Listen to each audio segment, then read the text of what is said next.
आपण जे पाहतो तेच खरे आहे का? आपण सुंदर वस्तू पाहतो, चांगले लोक पाहतो, न्यायी कृती पाहतो. पण सौंदर्य, न्याय, चांगुलपणा ही संकल्पना नेमकी कुठे आहे? जर प्रत्येक वस्तू बदलत असेल, नष्ट होत असेल, तर शाश्वत सत्य कुठे आहे? याच प्रश्नांची उत्तरे शोधताना प्लॅटोने थेअरी ऑफ आयडिया, कल्पना सिद्धांत मांडला, ज्याला थेअरी ऑफ फॉर्म्स, रूपांचा सिद्धांत असेही म्हणतात. आज आपण हा सिद्धांत काय आहे ते सोप्या शब्दात समजून घेणार आहोत. नमस्कार मित्रांनो, political science and international relation lecture सिरीजमध्ये आपलं स्वागत आहे. आजचा आपला विषय आहे थेअरी ऑफ आयडिया, कल्पना सिद्धांत, थेअरी ऑफ फॉर्म्स, रूपक, रूपांचा, स्वरूपांचा सिद्धांत. हा सिद्धांत प्लॅटोच्या तत्वज्ञानात केंद्रस्थानी आहे.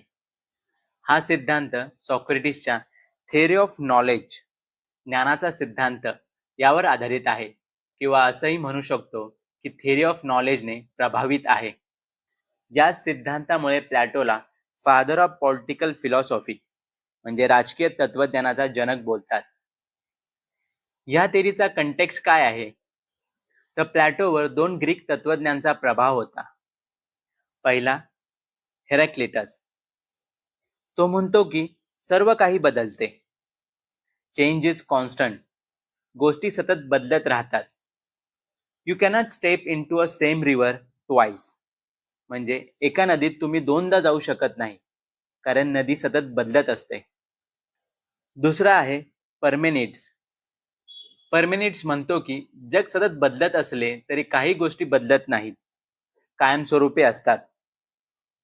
जसे की सत्य. सत्य कधीच बदलत नाही. प्लॅटो पुढे प्रश्न निर्माण होतो की सर्व काही बदलत असेल तर सत्य स्थिर कसे असू शकते? प्लॅटोने या 2 विचारांमध्ये समन्वय साधला, आणि हा समन्वय म्हणजे आयडिया, कल्पना सिद्धांत. तर या सिद्धांतात प्लॅटो काय म्हणतो ते बघूया. या सिद्धांतात प्लॅटो असं बोलतो की 2 प्रकारचे जग अस्तित्वात आहे. प्लॅटोने जगाचे 2 भाग केले असंही आपण म्हणू शकतो. पहिला आहे world of appearance, physical world, material world, visible world म्हणजे भौतिक जग. दुसरा आहे world of ideas, world of forms, intellectual world, spiritual world म्हणजे कल्पना जग, रूपांचे जग. भौतिक जग हे इंद्रियांना दिसणारे, जाणवणारे जग आहे. येथील सर्व वस्तू बदलणाऱ्या असतात. हे जग सतत बदलत असते. हे जग अपूर्ण असते, नश्वर असते. या जगात जे ज्ञान आपल्याला मिळते त्याला प्लॅटो खरं ज्ञान, ट्रू नॉलेज बोलत नाही. प्लॅटो या ज्ञानाला ओपिनियन, बिलीफ्स म्हणजे मत, धारणा, विश्वास असं बोलतो. ही मते, धारणा, विश्वास या जगाप्रमाणे क्षणिक, अस्थिर, अस्थायी, अपूर्ण असतात. दुसरा आहे world of ideas, world of forms, कल्पना जग, रूपांचे जग. हे जग इंद्रियांनी समजत नाही, तर हे जग रिझन, विवेकाने समजणारे आहे. हे जग शाश्वत आहे, अपरिवर्तनीय आहे, परिपूर्ण आहे, कायमस्वरूपी आहे. कल्पनांच्या जगात आपल्याला ट्रू नॉलेज, खरं ज्ञान मिळतं. या जगात मिळणाऱ्या ज्ञानाला प्लॅटो खरं ज्ञान बोलतो. हे खरं ज्ञान कल्पना जगाप्रमाणे शाश्वत आहे, स्थायी आहे, स्थिर आहे आणि उत्तम आहे. तर हेच ते कल्पना जग जिथे आत्मा जन्माच्या आधी आणि मृत्यूनंतर जातो. तिथे आत्मा शाश्वत, स्थिर, परिपूर्ण कल्पना विश्व पाहतो आणि ट्रू नॉलेज, खरं ज्ञान प्राप्त करतो. आत्मा जेव्हा नवीन शरीर धारण करतो तेव्हा तो हे सर्व ज्ञान विसरतो. पण जेव्हा आपण भौतिक जगात एखादी गोष्ट, वस्तू पाहतो, भौतिक जगात गोष्टी या अपूर्ण, नश्वर असतात.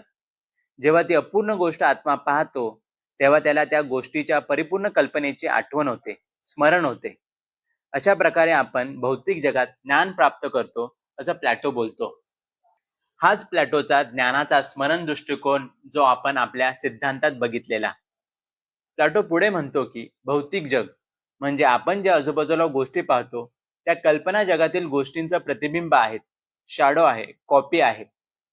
प्लॅटोच्या मते reality is a shadow of idea, म्हणजे वास्तविकता ही कल्पना जगाचं प्रतिबिंब आहे, सावली आहे. तर वास्तविकता म्हणजे काय? तर हे भौतिक जग. कारण आपण या जगाला खरं मानतो, सत्य मानतो. पण प्लॅटो म्हणतो की हे जग सावली आहे, कल्पना जगाची. शॅडो, सावली, प्रतिबिंब म्हणजे काय? तर या ठिकाणी इल्युजन, भास असं प्लॅटो म्हणतो. म्हणजे भौतिक जगातील गोष्टी ज्यांना आपण रिअल मानतो, खरं मानतो, त्या खऱ्या नाहीत. त्या इल्युजन आहेत, फक्त भास आहेत. कारण या जगातील गोष्टी नश्वर आहेत, असं प्लॅटोचं म्हणणं आहे. मग खरं काय आहे? रियालिटी काय आहे? प्लॅटोच्या मते कल्पना जग हे रिअल आहे, खरं आहे. कारण कल्पना जग हे शाश्वत आहे, परिपूर्ण आहे, अपरिवर्तनीय आहे आणि स्थिर आहे. कल्पना जग हे भौतिक जगाप्रमाणे अपूर्ण नाही, बदलणारं नाही, नश्वर नाही.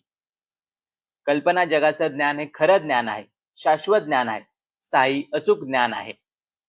म्हणून कल्पना जग हे रिअल आहे, खरं जग आहे, असं प्लॅटोचं म्हणणं आहे. उदाहरणार्थ, भौतिक जगात आपण अनेक गोल वस्तू, गोष्टी पाहतो. क्रिकेटचा बॉल, फुटबॉल, कॉइन किंवा गाडीचं चाक हे सर्व पाहतो. या सर्व वस्तू, गोष्टी या सावल्या आहेत, प्रतिबिंब आहेत कल्पना जगातील वर्तुळ या कल्पनेच्या, असं प्लॅटोचं म्हणणं आहे. भौतिक जगातील गोल वस्तू या परफेक्ट नाहीत, परिपूर्ण नाहीत. या वस्तूंचा आकार किंवा या गोष्टी चिरकाल टिकणाऱ्या नाहीत. आज ना उद्या या गोष्टी नष्ट होणाऱ्या आहेत, असं प्लॅटोचं म्हणणं आहे. पण कल्पना जगातील वर्तुळ ही कल्पना परिपूर्ण आहे, अचूक आहे, चिरकाल टिकणारी आहे. त्यामुळे कल्पना जग हे सत्य आहे आणि त्याचंच प्रतिबिंब आपण भौतिक जगात पाहतो, असं प्लॅटो आपल्या थेरीमध्ये सांगतो. दुसरं उदाहरण द्यायचं झालं तर, भौतिक जगात आपण अनेक सुंदर वस्तू पाहतो. फुले, चित्र, सुंदर निसर्ग पाहतो. या सर्व गोष्टी सावल्या आहेत कल्पना जगातील सौंदर्य या कल्पनेच्या. पण भौतिक जगातील या गोष्टी शाश्वत नाहीत. फुले कोमेजतात, चित्र काही काळाने फाटून जातात, निसर्ग हा सतत बदलत असतो. पण कल्पना जगातली सौंदर्य ही कल्पना कायम तशीच असणार, ती बदलणार नाही. कारण ही परिपूर्ण कल्पना आहे आणि याच कल्पनेचे अनेक प्रतिबिंब आपल्याला भौतिक जगात बघायला मिळणार, असं प्लॅटो बोलतो. पुढे बघूया. तर हे आयडियाज, फॉर्म्स म्हणजे काय? जे वर्ल्ड ऑफ आयडियाज किंवा वर्ल्ड ऑफ फॉर्म्स मध्ये आपल्याला बघायला मिळतात. म्हणजे कल्पना, रूप म्हणजे काय? जे कल्पना जगात आहेत. तर प्लॅटोसाठी आयडिया, कल्पना, फॉर्म्स, रूपक, स्वरूप म्हणजे फक्त विचार नव्हे, तर वस्तूचे मूळ व परिपूर्ण स्वरूप होय. एखाद्या गोष्टीचं ओरिजिनल, कम्प्लीट व्हर्जन होय. कल्पना, रूप म्हणजे शाश्वत आणि अपरिवर्तनीय स्वरूप, असं प्लॅटो बोलतो. याच कल्पना जगाचं प्रतिबिंब सावली भौतिक जगात पडते आणि जे इनपरफेक्ट, इनकम्प्लीट आहे. उदाहरणार्थ furniture. Furniture as a idea, forms म्हणजे कल्पना परमनंट आहे, एकच आहे. पण भौतिक जगात आपल्याला वेगवेगळे फर्निचर बघायला मिळतात. लाकडाचं, लोखंडाचं, प्लॅस्टिकचं आणि वेगवेगळ्या रंगामध्ये बघायला मिळतात. पण काही काळानंतर हे फर्निचर ॲज अ ऑब्जेक्ट किंवा वस्तू म्हणून कुजून जाते, मोडून जाते, नष्ट होते. पण फर्निचर ॲज अ आयडिया, कल्पना कधी नष्ट होत नाही, बदलत नाही. म्हणून प्लॅटोच्या मते खरे वास्तव म्हणजे आयडियाज, फॉर्म्स आहेत, कल्पना, रूपा आहेत. भौतिक जग हे फक्त सावली आहे. प्लॅटोने कल्पना जगात ज्या कल्पना आहेत, फॉर्म्स आहेत, त्यामध्ये सर्वोच्च फॉर्म्स काय आहे तेही या थेरीमध्ये सांगितलेलं आहे. प्लॅटोच्या मध्ये कल्पना जगात एक हायरार्की आहे, क्रम आहे. सर्वात वरती, सर्वोच्च स्थानी फॉर्म्स ऑफ गुड आहे, चांगुलपणाची कल्पना आहे, सद्गुणाची कल्पना आहे. हे फॉर्म्स ऑफ गुड काय आहे? सद्गुण व चांगुलपणाची कल्पना काय आहे? तर अंतिम सत्य आहे, सर्व ज्ञानाचा स्रोत आहे व नैतिकतेचा आधार आहे. जसा सूर्य आपल्याला प्रकाश देतो आणि सर्व वस्तू दिसू लागतात, तसंच फॉर्म्स ऑफ गुड, चांगुलपणाची कल्पना बुद्धीला प्रकाश देते, आपल्याला ज्ञान मिळवून देते. त्यामुळे आपल्याला सत्य समजते, असं प्लॅटो बोलतो. हा सिद्धांत समजवण्यासाठी प्लॅटोने रिपब्लिक मध्ये एक प्रसिद्ध उदाहरण सांगितले आहे. रूपक वापरलेले आहे. त्याला ॲलिगोरी ऑफ केव्ह म्हणतात, गुहेचं रूपक किंवा गुहेचं उदाहरण असं म्हणतात. यामध्ये एक गुहा आहे. काही लोक तिथे साखळदंडाने बांधलेले आहेत. ते फक्त समोरच्या भिंतीकडे बघू शकतात. त्यांच्या मागे एक मोठा अग्नी जळत आहे. त्या अग्नी आणि कैद्यांच्या मध्ये काही लोक पुतळे घेऊन जातात आणि याचा परिणाम भिंतीवर त्या पुतळ्यांच्या सावल्या पडतात. कैदी जन्मभर त्या सावल्या पाहतात. त्यांच्यासाठी त्या सावल्या सत्य आहेत. त्यातला एक कैदी साखळदंडातून मुक्त होतो आणि गुहेच्या बाहेर पडतो. सुरुवातीला त्याला बाहेरच्या सूर्यप्रकाशामुळे डोळ्यांसमोर अंधारी येते. त्याला वेदना होतात, कारण त्याने आतापर्यंत गुहेतला अंधारच पाहिलेला होता. बाहेर आल्यानंतर त्याला समजते की गुहेतील सावल्या खऱ्या नव्हत्या. बाहेरचं झाड, नदी, सूर्य हे खरे आहेत. तो कैदी गुहेत परत जातो. त्या मित्रांना सांगतो की आपण जे पाहतोय ते सत्य नाही, बाहेर खरे जग आहे. पण इतर कैदी त्याला वेड्यात काढतात, कारण त्यांना फक्त सावल्याच माहीत असतात. त्यांना गुहेची सवय झालेली असते. हे होतं गुहेचं उदाहरण. या रूपकाचा, उदाहरणाचा अर्थ काय आहे ते बघूया.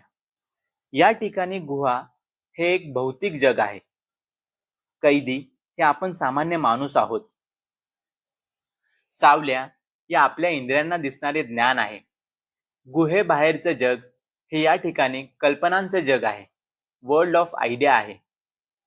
या उदाहरणात सूर्य हा सर्वोच्च फॉर्म आहे, म्हणजे फॉर्म ऑफ गुड, चांगुलपणाची कल्पना आहे. सुटलेला कैदी हा फिलॉसॉफर आहे, तत्वज्ञ आहे. प्लॅटो इथे सांगायचा प्रयत्न करतो की फिलॉसॉफरला कल्पना जगाचं ज्ञान प्राप्त होऊ शकतं. कारण आत्म्याच्या सिद्धांतात सांगितल्याप्रमाणे तत्वज्ञाकडे, फिलॉसॉफरकडे रिझन डोमिनंट असतो, विवेकाचं वर्चस्व असतं. फिलॉसॉफरमध्ये विवेक शौर्य आणि वासनेवर राज्य करत असतो. या विवेकानेच कल्पना जगाला आपण जाणू शकतो. सामान्य माणूस या गुहेतील कैद्यासारखा आहे, जो भौतिक जगालाच सत्य मानतो. तत्वज्ञानी तो आहे जो गुहेबाहेर येऊन खऱ्या ज्ञानाचा शोध घेतो. या सिद्धांताचं राजकीय महत्व असं आहे की हा सिद्धांत प्लॅटोच्या राजकीय विचारांचा पाया आहे. प्लॅटो असं बोलतो की राज्यकर्त्याला वर्ल्ड ऑफ आयडियाज, कल्पना जगाचं ज्ञान असणं आवश्यक आहे. ज्याला फॉर्म्स, आयडिया यांचं ज्ञान आहे तोच खरा शासक होण्यास पात्र आहे.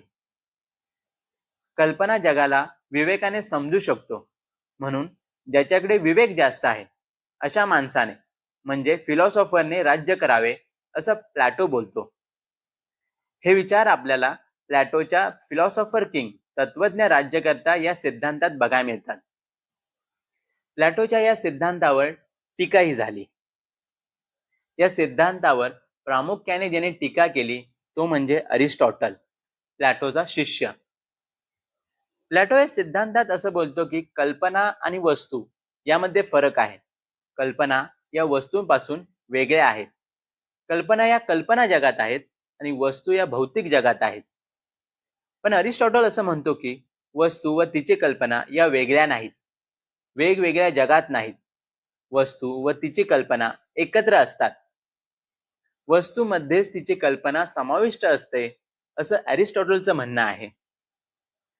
अरिस्टॉटल पुढे म्हणतो की जर कल्पना खऱ्या आहेत आणि हे जग आभास आहे, तर या जगाला काहीच किंमत उरत नाही. या जगाला कोण गंभीरतेने घेईल? प्लॅटोचा आयडिया, कल्पना जग स्थिर आहे आणि भौतिक जग हे सतत बदलणारं आहे.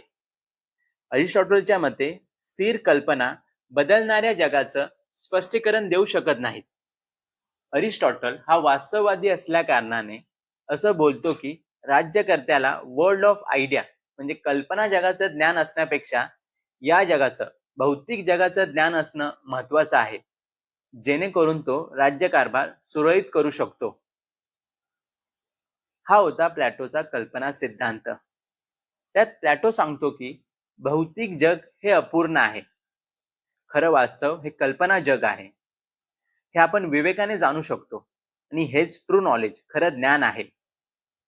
अरिस्टॉटलने टीका केली तरीही प्लॅटोचा हा सिद्धांत आजही तत्वज्ञान, नैतिकता, राजकारणात अत्यंत महत्वाचा आहे.